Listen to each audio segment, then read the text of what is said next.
नमस्कार मित्रो, माझ्या कायदेभान या लीगल चॅनलवर तुमचं स्वागत आहे। तर आजच्या व्हिडिओचा विषय आहे की एनए म्हणजे काय, टीपी म्हणजे काय, या संदर्भाने आपण माहिती बघूया। तर मित्रो, जेव्हा केव्हा तुम्ही फ्लॅट घ्यायला जाता किंवा प्लॉट घ्यायला जाता तेव्हा बिल्डरच्या ऑफिसला भेट दिल्यानंतर प्रोजेक्ट बघता। प्रोजेक्ट बघितल्यानंतर कागदपत्र किंवा इतर माहिती जेव्हा तुम्ही बिल्डरसोबत डिस्कस करता तेव्हा बिल्डर सांगतो की माझा हा जो प्रोजेक्ट आहे तो एनए आणि टीपी आहे असं सांगतो।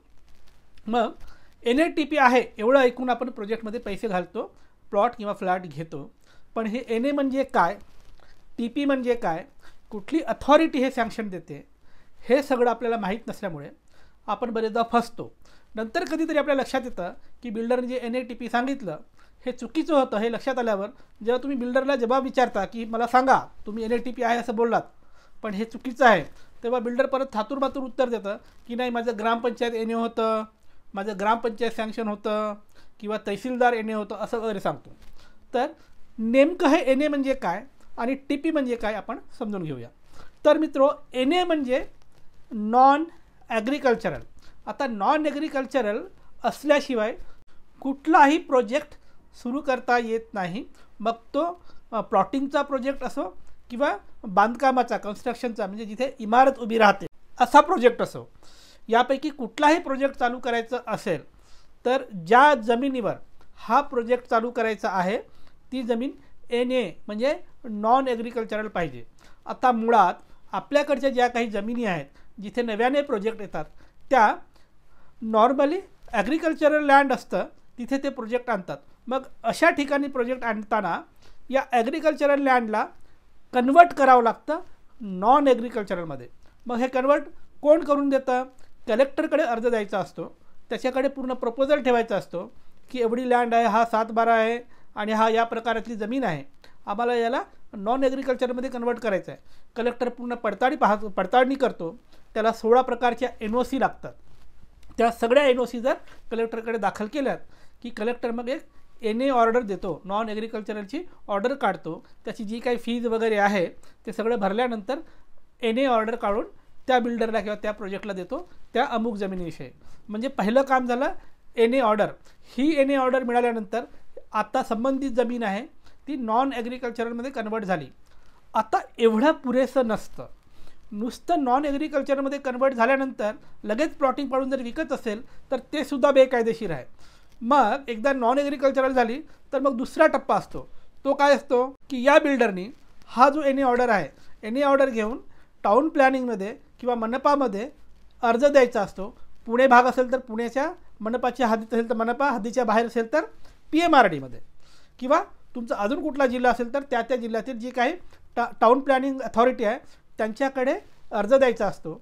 त्या अर्जासोबत हा 7/12 आणि हे एनए ऑर्डर वगैरे जोडून अर्ज दिल्यावर त्या अथॉरिटीने मग रस्ता आहे का, पुरेसा स्पेस आहे का, आणि जे काही तुम्ही लेआउट पाडलं किंवा जे बिल्डिंगचं तुम्ही ब्ल्यूप्रिंट दाखल केलात ते बरोबर आहे का, FSIच्या नियमाचं पूर्ण पालन करून हा प्लॅन पाडण्यात आला, तयार करण्यात आला का, हे सगळं बघून त्याप्रमाणे टाउन प्लॅनिंगवाले एक ऑर्डर पास करतात, एक परमिशन देतात, त्याला टीपी म्हणतात। टाउन प्लॅनिंग अथॉरिटीकडून जे काही ऑर्डर मिळतात ते टीपी म्हणतात। हे टीपीमध्ये 2 प्रकारचे असतात। जर तुमचं प्लॉटिंग असेल तर रेखांकन म्हणून तुम्हाला ऑर्डर मिळतं, जर तुमचं बिल्डिंग असेल तर त्याचं ब्ल्यूप्रिंट असतं बिल्डिंगच्या कन्स्ट्रक्शनचं, ते सँक्शन करतं। म्हणजे टीपी अथॉरिटी काय करते, एनएची ऑर्डर बघून त्या जमिनीवर एकतर रेखांकन देतं प्लॉटिंगसाठी किंवा ब्ल्यूप्रिंट सँक्शन करता तुमच्या फ्लॅट्सच्या बिल्डिंगसाठी। तर हे झालं टीपीची, टाउन प्लॅनिंगची ऑर्डर। म्हणजे एनए म्हणजे काय, कलेक्टरने दिलेली नॉन ॲग्रिकल्चरची ऑर्डर, आणि टीपी म्हणजे काय, टाउन प्लॅनिंग अथॉरिटीने दिलेली एकतर रेखांकनचे आदेश किंवा ब्ल्यूप्रिंट सँक्शन करणे। तर हे झालं एनए आणि टीपी।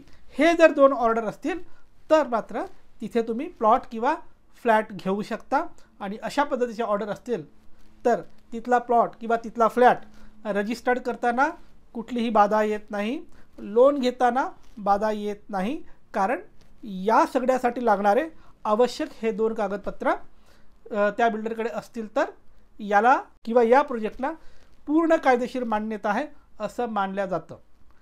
याच सोबत अजून एक गोष्ट असते की या प्रोजेक्टचा आजकाल रेरा नंबर पण असतो. जुने प्रोजेक्ट असतील तर नसेल, पण आजकाल असतील तर रेरा नंबर असतो.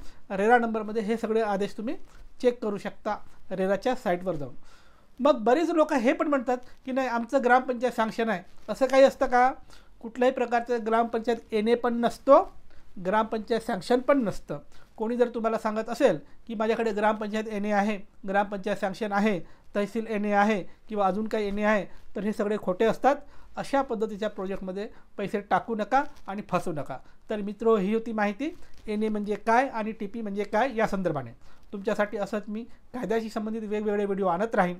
कायद्याचं ज्ञान वाढवण्यासाठी माझं लीगल चॅनल कायदे भान पाहत राहा. आणि हो, ज्यांना कायदेशीर सल्ला हवा आहे ते संपर्क करू शकतात. माझा नंबर तुमच्या स्क्रीनवर दिसतोय, पण थेट फोन करायचा नाही, अजिबात फोन करायचा नाही. व्हॉट्सॲपवर जा, नावगाव जिल्हा लिहून माहिती पाठवा. तुमच्या माहितीमध्ये मेरिट असेल तरच आम्ही तुम्हाला सल्ला देऊ. बाय.